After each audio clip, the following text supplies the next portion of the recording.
é sobre você. Bem-vindo, Águia, bem-vindo, Deus, ao Café com Salmo de hoje. Hoje eu vou te entregar 3 sabedorias divinas e a terceira delas é a mais poderosa de tudo.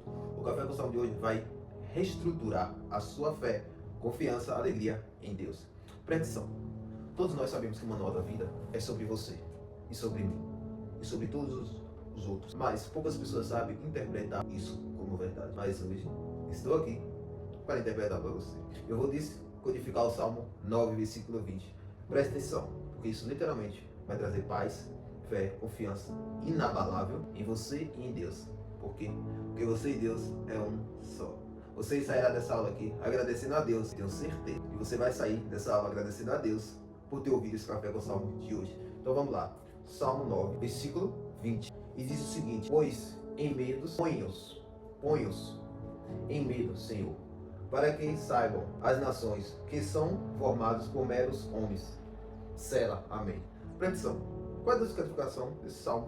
Para eu te descodificar esse salmo, fazer você entender, eu tenho que te falar um trecho rápido e objetivo do Mestre Jesus. Ele disse assim, a Nicodemos. Nicodemos perguntou a ele: mestre, como podereis herdar o reino dos céus? Eu estou resumindo a história para você entender. E o mestre disse: em verdade eu afirmo que aquele que não nascer de novo não herdará o reino dos céus. Por que o pai disse isso?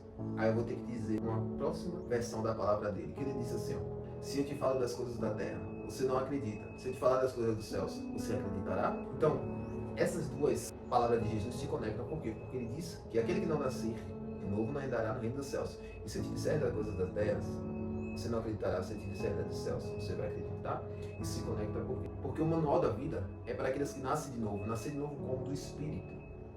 Quando a gente nascemos com uma experiência real e concreta com o Mestre que já está dentro de nós. Aí podemos ler e interpretar o manual da vida, sabendo que é sobre nós, sobre você e eu, sobre mim e sobre você. Literalmente, é verdade. Então a descodificação de hoje você vai ter que abrir os olhos espirituais para entender essa interpretação. Porque o que eu te falo é verdade. Se eu te falar das coisas da terra e você não acredita, quando eu te falar das dos céus, você acreditará? Então, abre os seus olhos espirituais para entender o que eu te digo. Vou contar uma história rápida. Uma certa vez, estava eu reunido com uma mulher, um cabeleireiro e a filha do cabeleireiro em uma mesa tomando um belo café. E eu estava explicando a eles, a essa bela família, sobre o poder da nossa mente. Que tudo é criado primeiramente na nossa mente e depois aparece nesse mundo físico. É literalmente assim. Esse celular, ou notebook, não importa aonde você está me assistindo, primeiramente passou pela tela mental de uma pessoa e depois veio para aqui. Até você foi uma criação mental de Deus. Faça o homem a nossa imagem e semelhança. Tudo é mente, universo mental, depois aparece no mundo físico. Então, o que foi que aconteceu com essa mulher? Ela falou: agora eu sei porque o meu marido sempre chegava irritado, bravo, xingando. Porque literalmente eu ficava vendo na minha imaginação e conversando comigo mesmo, com os meus pensamentos, que ele iria chegar assim. E ele sempre chegava. E eu falava com meu filho: nossa, fulano de tal vai chegar, como sempre, negativo, xingando, com raiva, falando isso e aquilo. Então, ela percebeu que as conversas internas delas, os pensamentos, eram negativos sobre relação ao marido. E o universo sempre dá aquilo que pedimos. É verdade, não importa o que a gente peça, a gente receberá. E ela sempre pedia isso, as conversas internas, os pensamentos internos. Até que um dia ela chegou, se trancou no quarto, ajoelhou e orou ao pai: pai, entrega em tuas mãos. E começou daquele dia em diante conversar que o marido iria chegar benevolente, animado, entusiasmado, corajoso, amoroso. E se passou ao longo do dia, o marido começou a chegar desse jeito, que ela começou a pensar na sua mente. Então o que eu quero te dizer com essa história rápida e breve é o que diz no Salmo de hoje, é a descodificação do Salmo de hoje. Preste atenção, eu vou ler de novo para você entender a descodificação. Salmo 9, versículo 20. Põe-os em medo, Senhor, para que saibas que as nações que são formadas por meros homens. As duas palavras-chave nesse salmo é a palavra medo e a palavra nações. O medo é o oposto da fé, e as nações aqui representam os nossos pensamentos internos. Então veja, aquela mulher, ela estava com medo e as nações delas estavam tremendo de medo. Era o que? Os pensamentos de medo que ela tinha, os pensamentos negativos que ela tinha, que sempre o marido iria chegar daquela forma. Então ela estava no lado oposto da fé. Ela estava sempre com seus pensamentos negativos. E quando ela inverteu para o lado positivo, para o lado da fé, as nações se transformaram em amor, benevolência, felicidade. E o marido começou a chegar da forma que ela imaginou. Você hoje não sei o que você está passando, mas o Pai que está dentro de você sabe. É por isso que Ele te trouxe aqui. Então, se você está pelo lado do medo, saiba que cada vez mais você chegará a ter isso na sua vida concreta. Para mudar isso, você precisa dessas 3 sabedorias que eu vou te dar agora. Primeira sabedoria.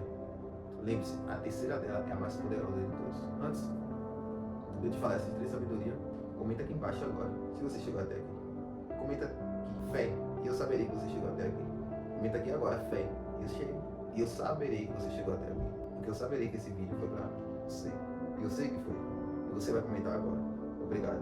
Primeira sabedoria. Se torne consciente que você e Deus é um só. Por que me devo me tornar consciente que Deus somos um só? Porque aquilo que era medo vai se tornar fé. Assim como aquela mulher, quando ela se trancou no quarto e soube que ela era um com Deus, mudou ao Pai Celestial. Ela mudou as cenas da sua vida. E o marido começou a chegar amoroso. Porque ela começou a mudar os seus pés internos. E esperava o marido sempre chegando de forma amorosa. É por isso que você deve, hoje, a saber que você é um com Deus. Segunda sabedoria, preste atenção, amor por si mesmo. Adivinha quem é a única pessoa mais importante do mundo? Pois é a que você vê no espelho todos os dias. Se você não amar a você mesmo, a quem mais você amaria? É como uma certa vez eu estava conversando com um rapaz, não vou citar o nome dele aqui, e ele disse que amava a sua filha, mas não se amava. E eu perguntei ele, como é que você pode amar alguém que está fora de você, sendo que você é a única pessoa que está com você 24 horas por dia? Ele disse, mas você não entende. Ele perguntou se eu tinha filho. Eu falei, não, você não entende amor de pai. É impossível amar o outro sem se amar, porque você só dá aquilo que você tem. O grande manual da vida já disse, a boca fala que o coração está cheio. O que significa que só sai de dentro de você aquilo que você tem. Se você não se ama, de dentro de você não sai amor por si próprio, não sairá por outra pessoa. É impossível. É como o nosso pai diz no manual da vida assim, ó. Aquele que diz que ama a Deus e blasfema contra seu irmão está enganando a si próprio. E você deve ouvir muitas pessoas falando assim, que ama a Deus, que gosta de Deus. E depois está falando mal de João, de José, de Maria, de Fernando. Não sabendo que o mestre foi que criou cada um dos seus filhos. Aquele que blasfema contra o seu irmão está blasfemando contra o Criador deles, que é o próprio Deus. É impossível amar a si mesmo. É impossível não amar a si mesmo e amar o outro. Então ame a si mesmo. Terceira sabedoria. Disse que essa era a mais brava de todas. E você vai entender. Presta atenção. Uma certa vez Jesus estava dando um rolê. Eu vou ser rápido. E alguns caras pararam ele. Ok, quando parou, e os caras perguntaram assim, mestre, e quando é que você vai nos dizer a verdade vai parar de nos enrolar? E Jesus foi e falou assim com eles. Eu não já disse a vocês que eu e o Pai somos um só? Os caras pegou pedra para jogar de Jesus. Então quando os caras pegou a pedra, Jesus perguntou, por que vocês querem me apedrejar? Por qual bênção que eu fiz? Por qual milagre? Por curar? Por falar a verdade? Por curar o cego? Por dar vida ao morto? Por qual desses milagres você quer me apedrejar? E os caras responderam, por nenhum desses. É porque tu se fazeste igual a Deus. Aí Jesus respondeu a eles assim, ó. Todos nós sabemos que as escrituras sagradas são a palavra de Deus.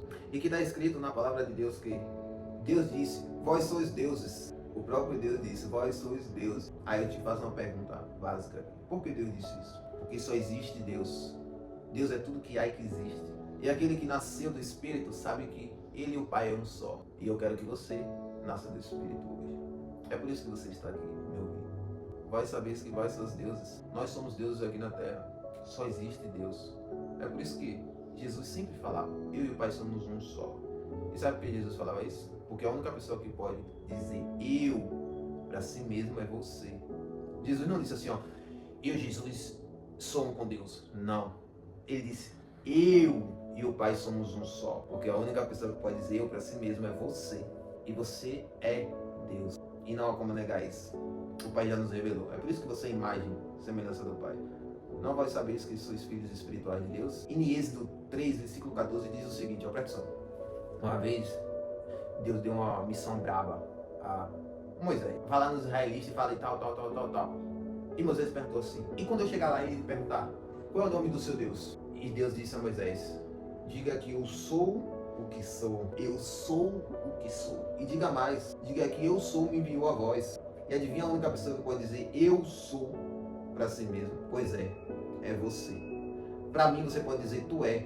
Para outras pessoas você pode dizer nós somos. Mas para você pode dizer eu, aquietai-vos e saber que eu sou Deus. Só existe Deus. Mas talvez agora a sua crença que foi autoimposta quando você era pequeno, assim como foi em mim, acha que isso é uma blasfêmia contra Deus. Que isso é mentira. Você está tão enraizado com a crença de que Deus está separado de você, que você não sabe quem é Deus. Não existe outro.